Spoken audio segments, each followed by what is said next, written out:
चलिए guys welcome. ये हमारा मॉडर्न का सेकंड पार्ट।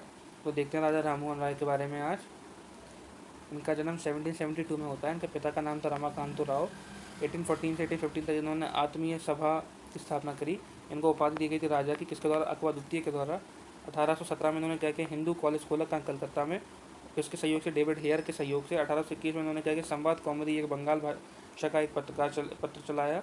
1822 में उन्होंने मिरात उल अखबार, ये फारसी में अखबार निकाला। 1825 में उन्होंने वेदांत कॉलेज खोला। 1828 वन ऑफ द इम्पोर्टेंट, इन्होंने ब्रह्म समाज की स्थापना करी। अर्थ एवं ईश्वर में आस्था रखने वालों के लिए था ये। इसका सिद्धांत था एक और ईश्वरवाद, जो कि इस्लाम से रिलेटेड था थोड़ा बहुत। 1829 में उन्होंने सती प्रथा को समाप्त करने के लिए सिफारिश की, किससे? बेंटिक के द्वारा। ब्रिटिश ईस्ट इंडिया कंपनी में बेंटिक द्वारा इसको समाप्त कर दिया गया। फिर 1830 में क्या होता है, राजा राममोहन राय की सिफारिश पर ठगी प्रथा पर रोक लगा दी जाती है, किसके द्वारा? बेंटिक द्वारा। 1833 में इनकी मृत्यु हो जाती है ब्रिस्टल, ब्रिटेन में। नाम इनका क्या था? Hurled of a new age के नाम से आधुनिक भारत का जनक इन्हीं को कहा जाता है। आधुनिक नव चेतना का जनक इन्हीं को कहते हैं। यूरोपीय शिक्षा प्रणाली का अग्रदूत भी इन्हीं को कहा जाता है। आगे देखते हैं भारत में अंग्रेजी शिक्षा किस प्रकार आई, थोड़ा सा उसके बारे में देखते हैं। किसकी सिफारिश 1833 में मैकॉले द्वारा की गई थी। अंग्रेजी शिक्षा लागू की गई 1835 में बेंटिक के द्वारा। जो का अखबार का मुक्तिदाता किसको माना था, इसको अलग उससे हाईलाइट कर लेते हैं। अखबार का मुक्तिदाता किसे मानते हैं? चार्ल्स मेटकॉफ को।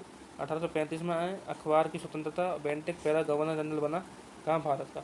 फिर अगला जो गवर्नर बनता है वो कौन है? डलहौजी। 1848 से 1506 तक रूल करता है। इसने डॉक्ट्रिन ऑफ लैप्स लेकर आया, गोद लेने की प्रथा को समाप्त किया। 1848 में सतारा को हड़पा, 49 में संबलपुर और जोधपुर को, 1850 में बघाट, 1852 में उदयपुर, 1853 में झांसी, 1854 नागपुर, 1856 में अवध। कुप्रशासन का आरोप लगाकर हड़पा गया। इकलौता राज्य जो था वो कौन सा था? अवध था। 1850 में क्या होता है, ये टेलीग्राम लाइन लेकर आता है, डायमंड हार्बर तक लाता है कलकत्ता के। और 1853 में इसने क्या किया कि अंतर्राज्यीय इंटरनेशनल टेलीग्राम लाइन लेकर आया कोलकाता से आगरा के बीच में, दो राज्यों के बीच में। तार सेवा को बंद किया गया था 2013 में कांग्रेस के द्वारा।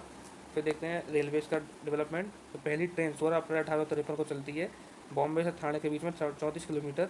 इसका नाम क्या था? ब्लैक ब्यूटी इसका नाम था। इसको हरी झंडी दिखाई थी एक गार्ड ने, जो था भोलू, इसलिए भोलू नाम का गार्ड है। लंटन लिए ट्रेन के पीछे दिखाया जाता। 3 इंजन थे इसमें, पंजाब, सिंध और सुल्तानी इंजन थे इसमें। ट्रेन का नाम क्या था? ब्लैक ब्यूटी ट्रेन का नाम था। 1854 में क्या होता है, पब्लिक वर्क डिपार्टमेंट PWD का स्थापना होती है। ये वुड्स आयोग जो आया था, इसका हेड कौन था? चार्ल्स वुड, उसके द्वारा सिफारिश थी। ये रिफॉर्म लाने के लिए था एजुकेशन में। इसकी रिकमेंडेशन थी वुड डिस्पोज। इसके रिकमेंडेशन को क्या कहते थे? वुड्स डिस्पोज के नाम से जाना जाता था। 1856 में विडो रीमैरिज एक्ट आता है, जो कि कनिंग लेके आता है। कनिंग कौन था? फर्स्ट वाइसराय और लास्ट गवर्नर जनरल था भारत का। इसकी सिफारिश किसने की गई थी? Window remarriage act Ishwar Chandra Vidyasagar ने।